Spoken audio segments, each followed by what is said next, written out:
ولا يوصي نعمه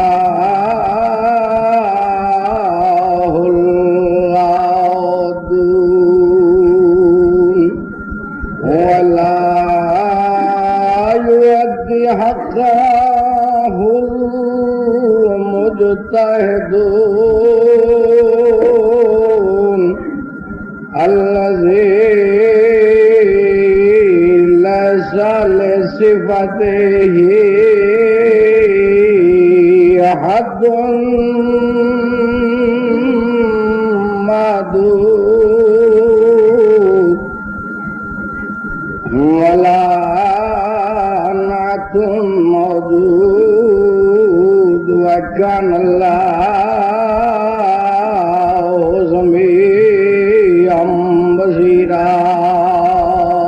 صلی اللہ اس کو ٹھیک کریں. والصلاة والسلام على من بعثه رحمة للعالمين بالحق بشيرا ونذيرا.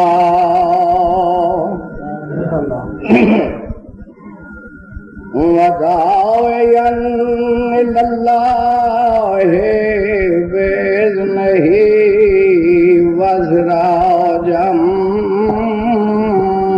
منيرا الذي هو أطهر الدهرين سيد الأولين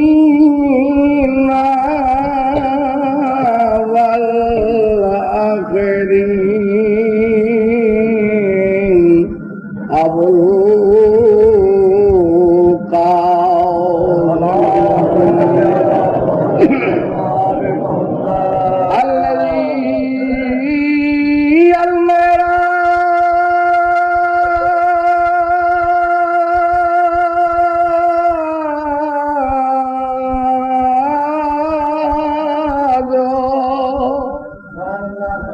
سفره البراق مركبه أقاب قوسين مقامه وسدرة المنتهى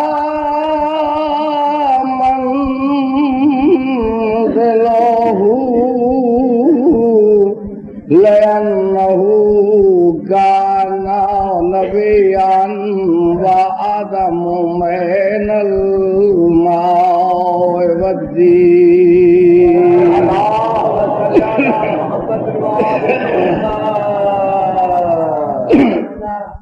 الذي في التوراة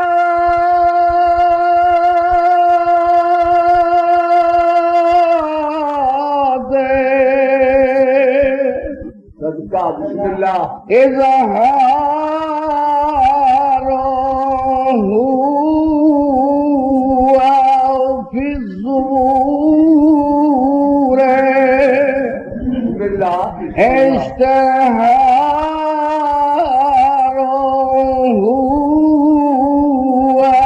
في الإنجيل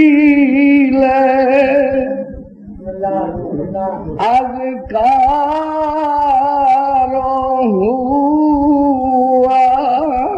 في القرآن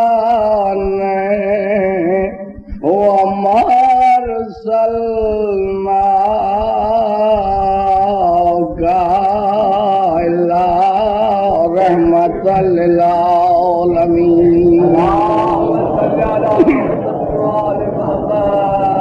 وعلى آله الطيبين الطاهرين المعصومين المعصومين المظلومين أما بعد فقد قال الله سبحانه وتعالى في كلامه المجيد وفرقانه الحميد بسم الله الرحمن الرحيم إن الدين عند الله الإسلام. سلام.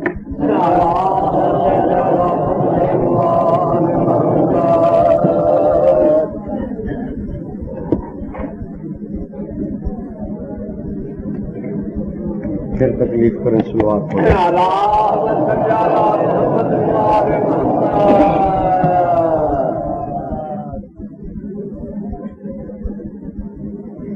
میں نے کل یہاں تقریر ختم کی تھی کہ علی علیہ السلام نے انتقال مصطفیٰ کے بعد جنگ کیوں نہ کی. یہی وہ اعتراض تھا جس کا میں جواب دے رہا تھا کہ جنگ کیوں نہ کی. آپ کو یہ علم ہے کہ نظام مصطفیٰ، دین اسلام، اسلامی نظام، یہ اللہ کا بنایا ہوا نظام، بندے کا اس میں کوئی دخل نہیں. اللہ کا بنایا ہوا یہ نظام ہے، اور اللہ اس نظام کے متعلق ارشاد فرماتا ہے لا اکراہ فی الدین، دین میں کوئی جبر نہیں، دین میں کوئی جبر نہیں. آپ جبر کر کے کسی کو نہیں منوا سکتے. یہ امت کا، اصحاب کا فرض تھا کہ وہ علی کو مانتے. علی پر یہ فرض نہیں ہے کہ وہ تلوار لے کر جنگ کر کے اپنے آپ کو منوا.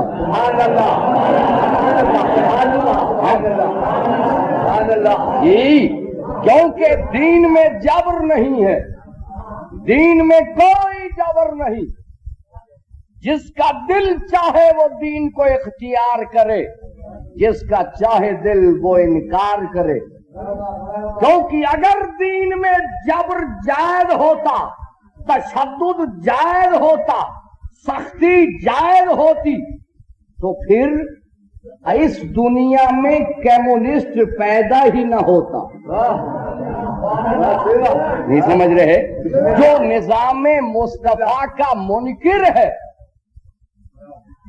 کمیونسٹ جو اللہ کی توحید کا قائل نہیں، وہ اس دنیا میں پیدا ہی نہ ہوتا اگر دین میں جبر ہوتا. اور ہے یا نہیں؟ اگر دین میں تشدد جائز ہو تو کمیونسٹ اس دنیا میں اس کا وجود ہی نہیں ہونا چاہیے تھا. مگر اس دنیا میں اس وقت جتنی آبادی ہے، اکثریت ایسوں کی ہے جو اللہ کا انکار کرتے ہیں. میں نے کل یہاں تقریر چھوڑی تھی، جب اللہ کا انکار کرتے ہیں اللہ ان سے جنگ نہیں کرتا. نہیں سمجھ رہے؟ اللہ اپنے منوانے کے لیے ان سے جنگ نہیں کرتا.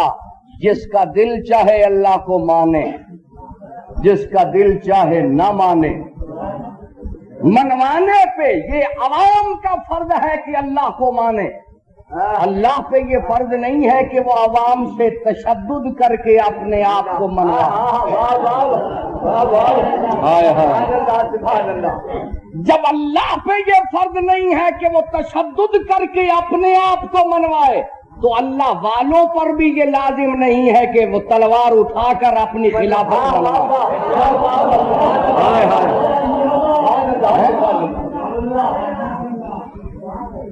رسول فقط مکے اور مدینے کے مسلمانوں کے لیے نبی بن کر نہیں آیا تھا، بلکہ عالمین کے لیے رحمت بن کے آئے تھے.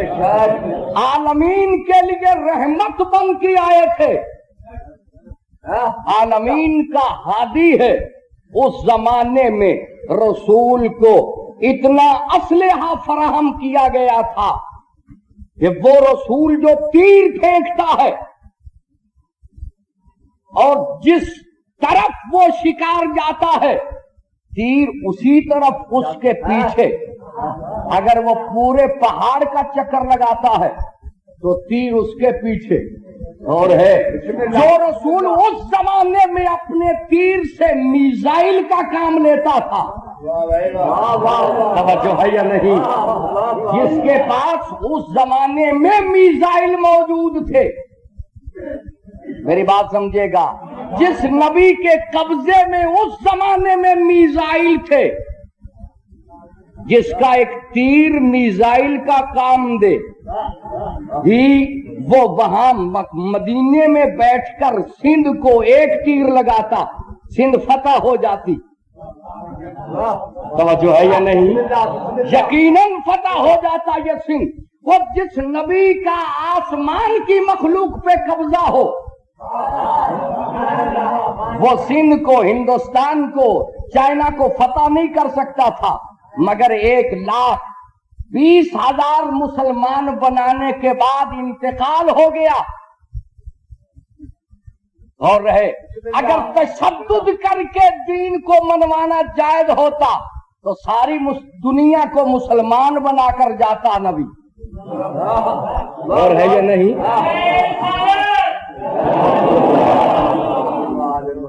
گھبرا تو نہیں رہے آپ لوگ؟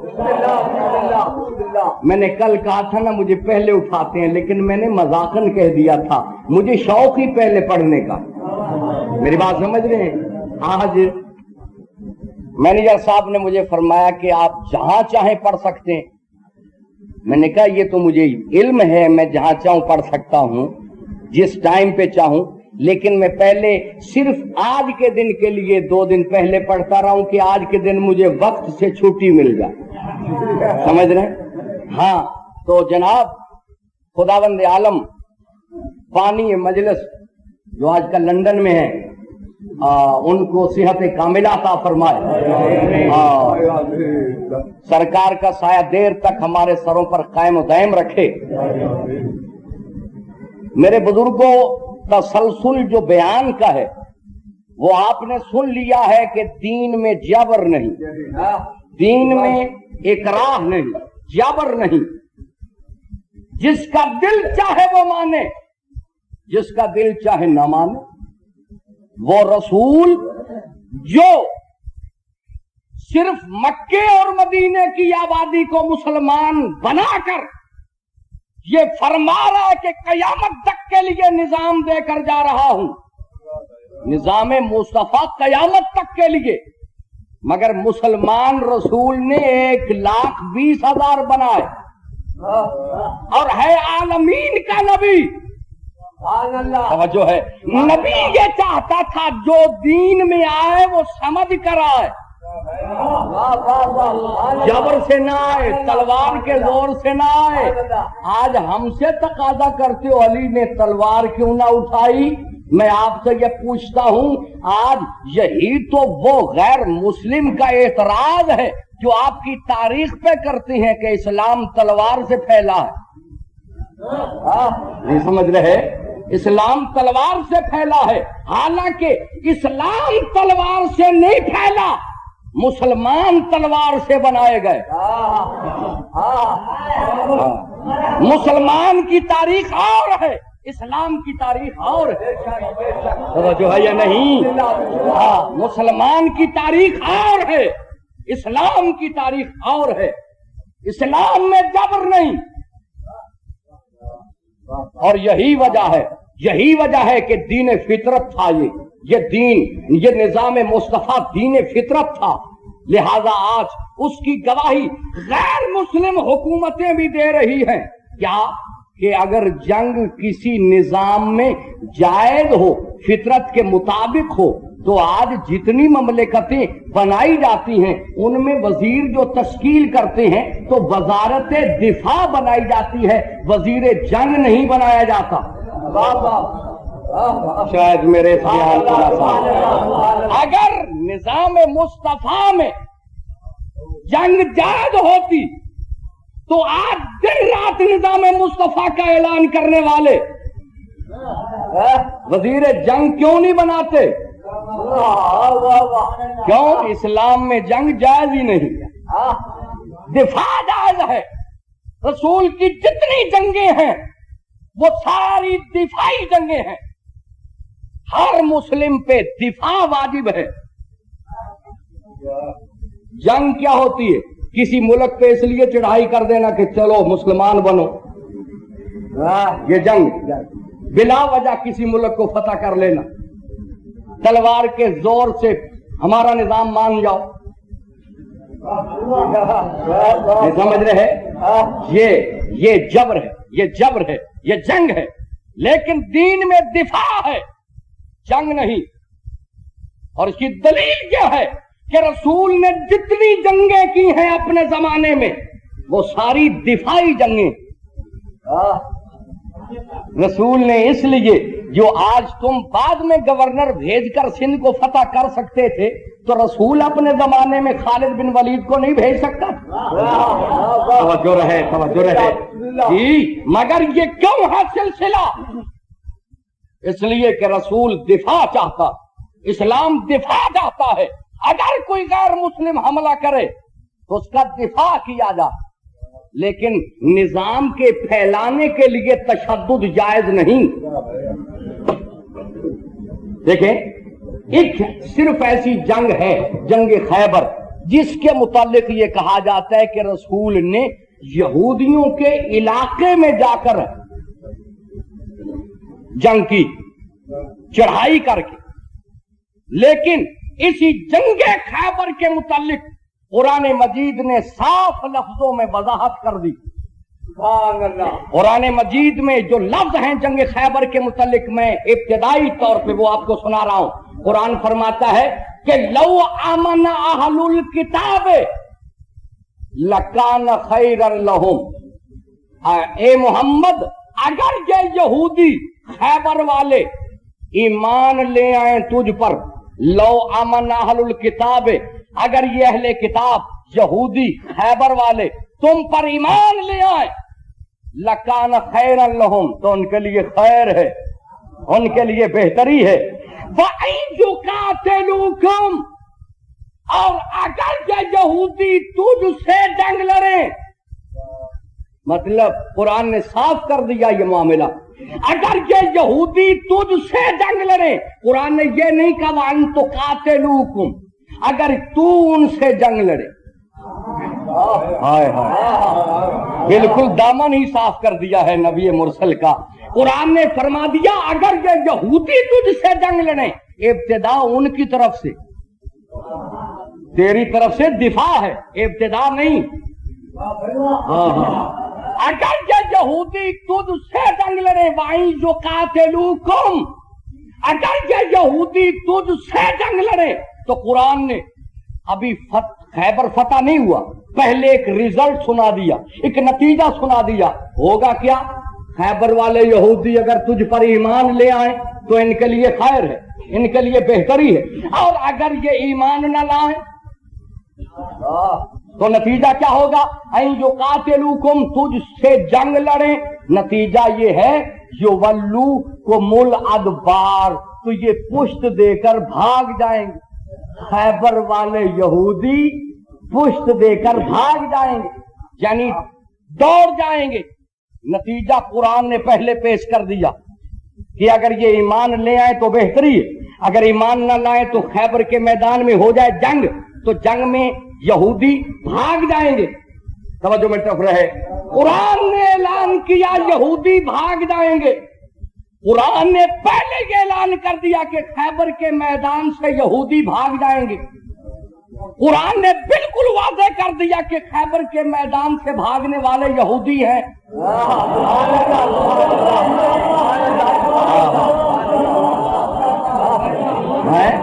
قرآن نے پہلے ہی واضح کر دیا کہ خیبر کے میدان سے یہودی بھاگیں گے، مسلمان نہیں بھاگیں گے۔ قرآن نے یہ پہلے اعلان کر دیا کہ یہودی بھاگیں گے۔ جب قرآن نے یہ پہلے سنا دیا کہ یہودی بھاگیں گے خیبر کے میدان سے، لیکن بدقسمتی مسلمانوں کی، قرآن نے فرمایا تھا یہودی بھاگیں گے اور بھاگ اپنے رہے تھے، بھاگ اپنے رہے تھے، اور اس بھاگ توڑ سے پتہ ہے نتیجہ کیا نکلا؟ 39 روز تک جو بھاگتے رہے نا اپنے مسلمان، قرآن نے فرمایا تھا یہودی بھاگیں گے، اور جب وہ خود بھاگ رہے تھے تو ادھر قرآن کی آیت کو دیکھتے ہیں قرآن فرماتا ہے یہودی بھاگیں گے اور بھاگ ہم رہے ہیں۔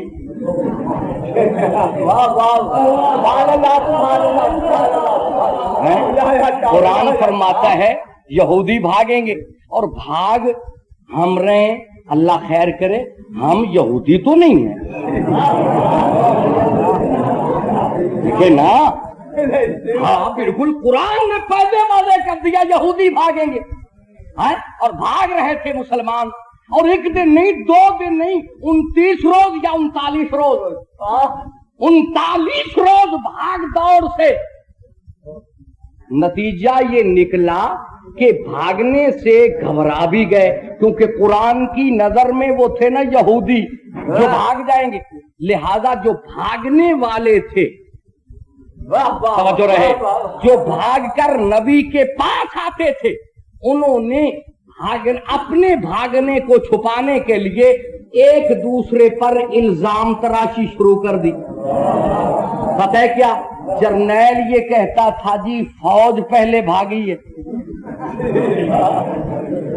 فوج یہ کہتی تھی جی جرنیل صاحب پہلے بھاگے، یہ الزام، یعنی وہ پہلا الزام، اس کی وجہ سے بھاگنے سے جب شک ہونے لگا تو آپ ایک دوسرے پر الزام لگا رہے تھے۔ جرنیل کہتا تھا کہ فوج پہلے بھاگی ہے، فوج یہ کہتی تھی جرنیل پہلے بھاگے، ہم کیا کرتے؟ جب کمانڈ کرنے والا ہی کوئی نہ تھا تو ہم کیا کرتے ہیں؟ وہ کہتا تھا جی میں کیا کرتا جب لڑنے والی فوج ہی نہ تھی، میں آرڈر اگر دیتا بھی تو کس کو دیتا؟ اب بات سمجھے گا، لشکر سردار پہ حملہ کرتا تھا، بات سمجھنے کی ہے، ادھر ادھر آپ ضائع بالکل نہ کریں، لشکر سردار پہ حملہ کرتا تھا، سردار لشکر پہ حملہ کرتا تھا، اس الزام سے بچنے کے لیے توجہ رہے۔ اور تاریخ طبری نے اپنے حاشیے کے اوپر یہ بڑا عجیب نوٹ دیا ہے کہ 39 روز تک بھاگنے والوں سے تاریخ یہ فیصلہ نہیں کر سکی کہ سردار پہلے بھاگتے تھے یا لشکر پہلے بھاگتا، یہ تاریخ کے حاشیے کے اوپر نوٹ دیا ہوا، توجہ رہے، یہ نوٹ دیا ہوا۔ لیکن میں یہ کہتا ہوں صاحب تاریخ طبری نے یہ خیانت کی ہے، توجہ رہے، یہ خیانت کی ہے، جان بوجھ کر بعض لوگوں کی بھاگ دوڑ کو چھپانے کے لیے یہ نوٹ دیا، توجہ، ورنہ اگر اس وقت یہ تاریخ فیصلہ نہیں کر سکی تھی کہ خیبر کے میدان سے سردار بھاگتے تھے یا فوج بھاگتی تھی، تو آج 1400 سال کے بعد کوٹی جی کے امام باڑے میں میں یہ فیصلہ سنا رہا ہوں، اگر اس وقت تاریخ فیصلہ نہیں کر سکی تھی کہ خیبر کے میدان سے سردار پہلے بھاگتے تھے یا لشکر بزدل تھا، تو آج 1400 سال کے بعد ہم سے فیصلہ سن لو۔ اگر تو 39 روز کے بعد مصطفیٰ نے سردار کو بدل دیا تو سردار بھاگتے تھے، اگر لشکر کو بدل دیا تو لشکر بھاگتا تھا۔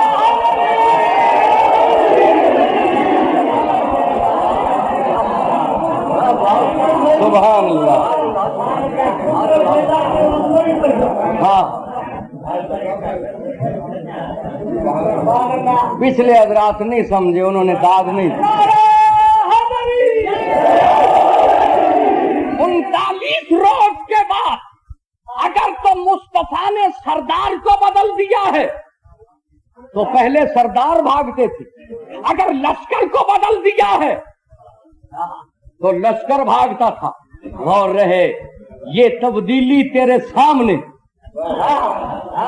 کہ کس کو تبدیل کیا؟ جرنیل کو تبدیل کیا، علمدار کو تبدیل کیا، یا فوج کو تبدیل کیا؟ توجہ ہے یا نہیں؟ یہ ماننا پڑے گا۔ لیکن سوال یہ ہے کہ 39 روز تک بھاگنے سے نتیجہ یہ نکلا کہ اللہ نے فرمایا تھا یہودی بھاگیں گے، قرآن نے فرمایا تھا یہودی بھاگیں گے، نبی نے فرمایا تھا مسلمانوں کی فتح ہوگی، لیکن 39 روز تک پے در پے شکست سے نتیجہ یہ نکلا کہ وہ مسلمان جنہوں نے قرآن کی اس آیت کو سن لیا تھا وہ اللہ کے وعدے پر شک کرنے لگے کہ اللہ فرماتا ہے یہودی بھاگیں گے، بھاگ ہم رہے، اللہ نے وعدہ کیا تھا، خدا جانے وعدہ کر کے بھول گیا ہے؟ اللہ کی توحید میں شک ہونے لگا۔ نبی نے اعلان کیا تھا فتح مسلمانوں کی، نبی کی نبوت میں شک ہونے لگا، قرآن کی صداقت میں شک ہونے لگا۔ جب توحید و نبوت میں شک ہونے لگا تو پھر ضرورت پڑی نبی کے لیے کہ ایک ایسے مرد کا اعلان کرے جو خیبر کو فتح کر کے اللہ کی توحید کو بچائے، نبی کی نبوت کو بچائے۔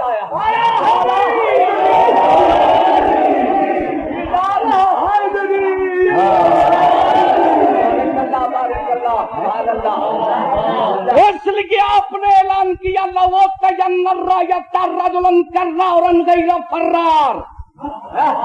صحیح بخاری میں ہے یہ اعلان، رسول نے اعلان کیا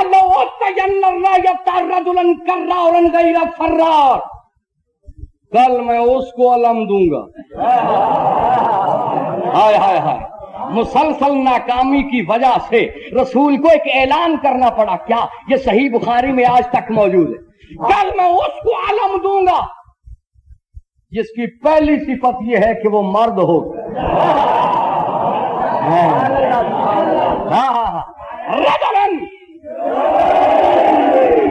کرارن غیر فرار، جو کرار ہے، بڑھ بڑھ کے حملہ کرنے والا ہے، بھاگنے والا نہیں، غیر فرار۔ یحب اللہ ورسولہ، اللہ کا بھی وہ محبوب ہے، رسول کا بھی وہ محبوب ہے۔ توجہ رہے، یہ اعلان نبی نے کیا، لیکن جو 39 روز تک فراری کے سرٹیفکیٹ حاصل کر چکے تھے، دوڑنے کے، بھاگنے کے، ان کے دل میں بھی تمنا پیدا ہوئی۔ توجہ رہے، جو پہلے کئی مرتبہ میدان سے بھاگ کر آئے تھے اب وہ بھی خواہش مند ہوئے کہ کل علم ہمیں ملے۔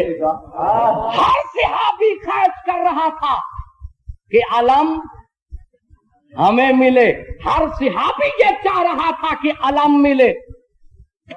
توجہ رہے، کیوں؟ یہ وہی علم تو ہے جو پہلے جاتے تھے تو آ جاتے تھے، آج یہ خواہش کیوں پیدا ہوئی؟ توجہ رہے، آج یہ خواہش کیوں پیدا ہوئی؟ پہلے 39 روز بھی تو علم تھا، لیکن آج یہ نرالا اقتباس کیوں؟ توجہ رہے، آج میرا علم نہیں مل رہا تھا،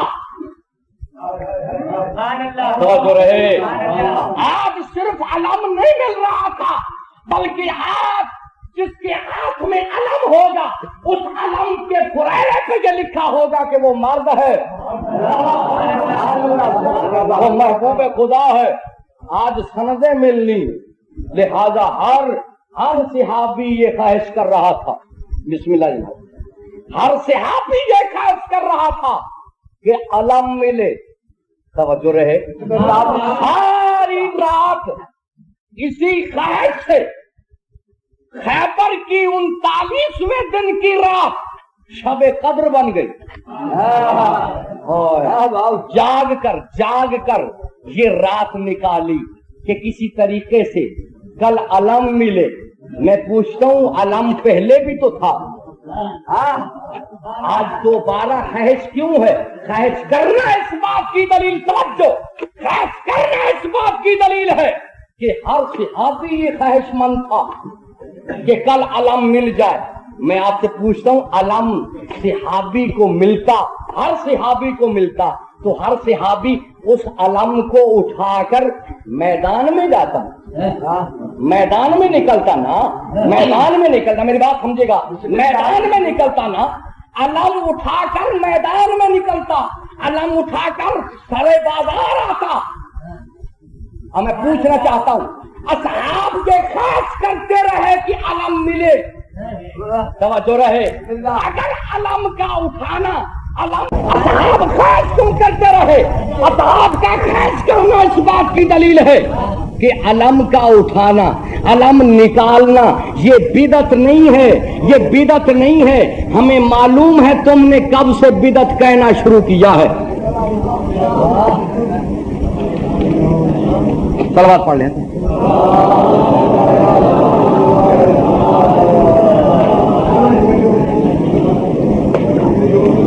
آپ لوگ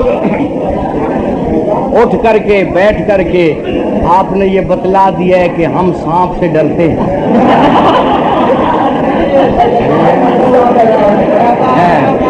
سانپ سے ڈرنے والے اور ہیں، آپ علی کے ماننے والے ہیں، آپ علی کے ماننے والے ہیں. ہاں توجہ میں ٹف رہے. میں تو گزارش کر رہا ہوں کہ پتہ نہیں میں کیا گزارش کر رہا ہوں.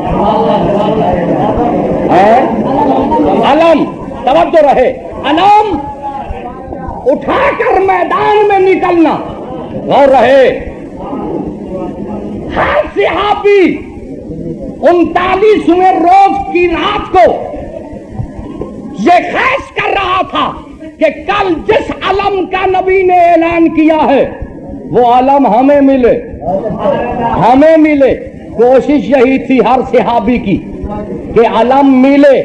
میرے بزرگوں، اگر علم ہر صحابی خواہش کر رہا تھا لینے کی، ان کو 14ویں صدی کے ملاؤں کا پتہ نہیں تھا کہ علم کے نکالنے پر، لینے پر، اٹھانے پر بدعت کے فتوے لگیں گے.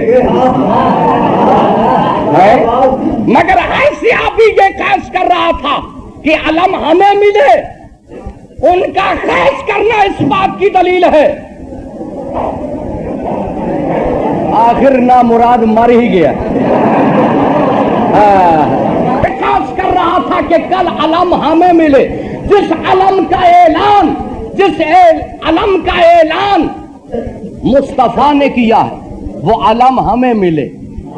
اگر علم کا اٹھانا بدعت ہوتا، علم کا پکڑ کر میدان میں نکلنا بدعت ہوتا تو اصحاب خواہش نہ کرتے. اصحاب کا خواہش کرنا اس بات کی دلیل ہے کہ علم کا اٹھانا بدعت نہیں. لیکن کب سے تم نے بدعت کہنا شروع کیا ہے؟ جب سے تمہارے بزرگوں کو علم ملا نہیں.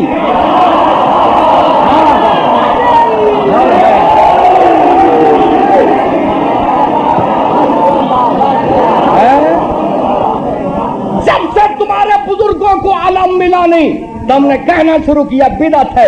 کیوں؟ تمہاری عادت ہے جو چیز تمہیں نہ ملے تم کہتے ہو حرام ہے، بدعت ہے. علم ان کا بدعت نہیں جن کو مصطفیٰ نے دیا. توجہ رہے، توجہ رہے.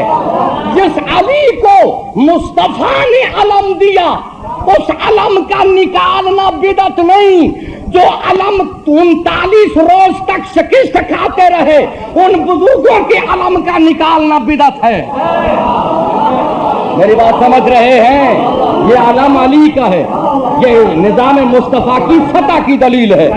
یہ علم علی کا ہے اور علی نے اس کو اپنے لیے جو حاصل کر لیا وقف ہو کر رہ گیا. یہ علم علی کی ذات کے لیے وقف ہو کر رہ گیا. اسی علم کو عباس نے بچایا اپنے بازو دے کر عباس نے بچایا. توجہ میں طرف رہے. شاعر حضرات ان کے لیے چیز ایک نقشہ پیش کر رہا ہوں، بنانا ان کا اپنا کام ہے، شعر میں نہیں بنا سکتا، لیکن میں ایک پورا تصور دے رہا ہوں. عباس نے اسی علم کو جو وراثت میں ملا تھا علی سے اس کو بچایا، توجہ رہے، اپنے بازو دیے اور ایسا بچایا کہ حالانکہ رسول کے زمانے میں علمدار علی تھا، توجہ رہے، لیکن آج جب بھی علم نکلے گا علی کا نہیں کہتے، عباس کا علم کہتے ہیں، یہ علم عباس کا علم ہے۔ بیٹے نے بچا لیا، اب یہ قیامت تک کے لیے علم جب بھی نکلے گا تو بیٹے کے نام سے نکلے گا۔ بیٹے نے چونکہ باپ کا علم بچایا تھا، لہذا قیامت میں وہ تصور جو میں دے رہا ہوں، قیامت میں وہی علم جو بیٹے نے بچایا تھا باپ کو واپس کر دے گا۔ توجہ رہے، باپ کو جب واپس کرے گا، باپ اسی علم کو لے کر لوائے حمل بنا کر میدان محشر میں آئے گا۔ ایک تصور ہے۔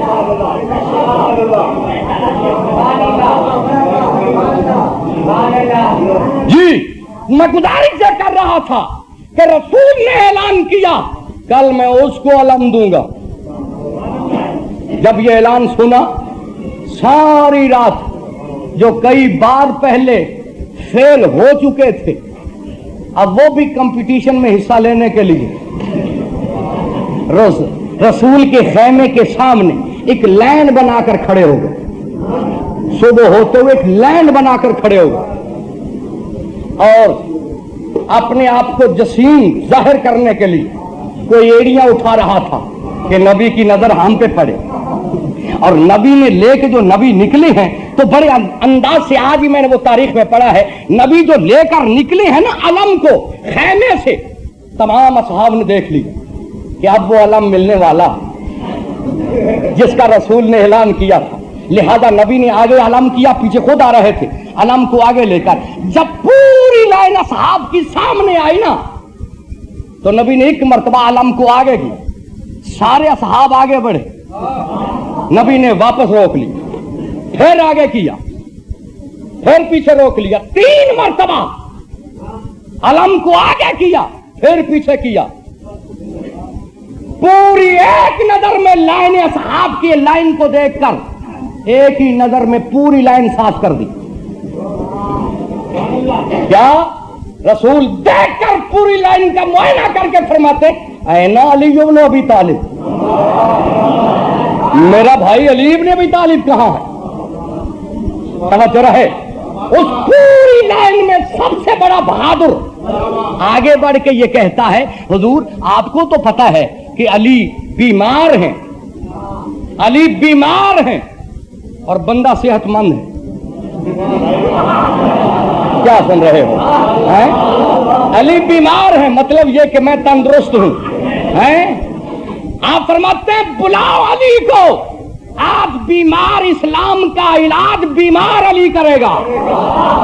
غور رہے، غور رہے، غور رہے، آج علی مسیح بن کر میدان میں آئے گا۔ سلمان بلانے کے لیے گئے، سلمان کے کاندھے پہ ہاتھ رکھ کے علی اپنے خیمے سے نکلے، جہاں رسول کھڑے تھے، سلام کیا، پوچھا علی کیا بات ہے؟ علی عرض کرتے ہیں حضور میری آنکھیں دکھ رہی، آنکھیں پرآشوب، آنکھوں میں درد ہے۔ آپ فرماتے ہیں علی میرے قریب آؤ، قریب ہو۔ آفتاب نبوت کے سامنے جب مہتاب امامت آیا، آپ فرماتے ہیں علی میرے اور قریب آؤ، اور قریب ہوئے، لعاب دہن لے کر علی کی آنکھوں پہ لگائے۔ علی فرماتے ہیں ساری زندگی اس کے بعد میری آنکھوں میں درد نہیں ہوا۔ کیوں؟ یہ لعاب دہن رسول کا اثر ہے، یہ لعاب دہن رسول کا اثر ہے کہ جہاں درد ہو لگنے سے درد نہیں رہتا، یہ لعاب دہن کا اثر ہے۔ ہم جب بیان کرتے ہیں ہمارے بھائی کہتے ہیں یہ کیا فضیلت ہے، لعاب دہن یہ تھوک اگر نبی نے لگا بھی دی، مگر ان کم بختوں کو پتہ نہیں تھوک میں لعاب دہن میں فرق ہے۔ تھوک جب شریف تھوک دیتے ہیں، چاٹا نہیں کرتے، تو سمجھ آ رہی ہے؟ اور لعاب دہن کیا ہے؟ اگر آپ قرآن پڑھ رہے ہیں، قرآن پڑھتے پڑھتے آپ نے فرقہ بدلنا ہے تو آپ اپنا لعاب دہن لے کر قرآن ثابت کی اور گردانی کریں تو آپ کے لیے فضیلت ہے۔ اگر رسول مظہر بیس سے انگشت شہادت پر لعاب دہن لے کر قرآن ناطق کی اور گردانی کرے تو فضیلت کیوں نہیں؟